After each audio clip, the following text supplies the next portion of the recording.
I thought we were just flirting at work, until HR called me in and I realized he'd been reporting every conversation. His name was Evan. He started 3 months ago in accounting, right after I'd been promoted to regional sales manager. Cute smile, good with numbers, always laughed at my jokes. The kind of workplace banter that made 9-hour days bearable. It started innocently enough. Coffee runs where we'd gossip about Janet's terrible meeting agendas. Lunch breaks where he'd ask about my weekend plans. Once he touched my shoulder while reaching for the printer and apologized 3 times. I thought it was endearing. Then came the email compliments. You looked nice today. That presentation was impressive. Hope you have a great evening. Nothing inappropriate, just friendly. I responded the same way I always did with coworkers, casual and polite.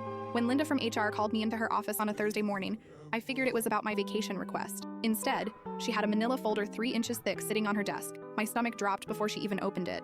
We've received multiple complaints, she said carefully, about inappropriate workplace conduct. I just stared at her. She opened the folder. Inside were printed emails, screenshots of Slack messages, and what appeared to be handwritten notes. All from me. All to Evan. Coffee sometime? Looked predatory on paper. You're so funny. Suddenly seemed aggressive. My casual, have a good weekend, had a timestamp noting I'd sent it at 6:28 p.m., outside work hours. He documented everything for 6 weeks straight. Every single interaction. He claims you've been making unwanted advances, Linda continued, creating a hostile work environment through persistent flirting despite his discomfort. I had no idea he was uncomfortable, I managed to say. She pulled out another page. A detailed log of every time I'd walked past his desk. Dates, times, and descriptions. March 15th, 9:32 a.m. Subject walked by accounting, made eye contact, smiled. March 18th, 2:14 p.m. Subject stopped to ask about weekend plans, lingered for approximately 4 minutes. 4 minutes of friendly conversation was now evidence of harassment. Did he ever tell me to stop? I asked. Linda shook her head. He claims he felt intimidated by your position of authority and feared retaliation if you spoke up. The irony wasn't lost on me. I'd spent 2 years fighting to be taken seriously in management. Now my authority was being used as proof of predatory behavior. We'll need to conduct a full investigation, she said. You'll be on paid leave starting immediately. I walked back to my desk in a daze. Evan wasn't there, probably working from home. My coworkers avoided eye contact. Apparently word had already spread. That evening, my best friend Alyssa came over with wine. What exactly did you do? She asked. I was nice to him, I said.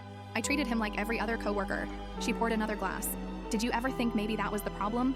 I didn't understand what she meant until later. Evan had filed similar complaints at his previous 2 jobs, both against women in management positions. Both resulted in settlements.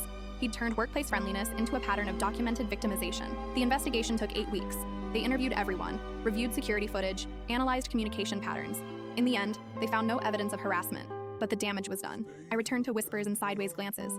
Evan had already resigned with a generous severance package. My reputation was shattered. 3 months later, I accepted a lateral transfer to the Portland office, 2,000 miles away from everything I'd built.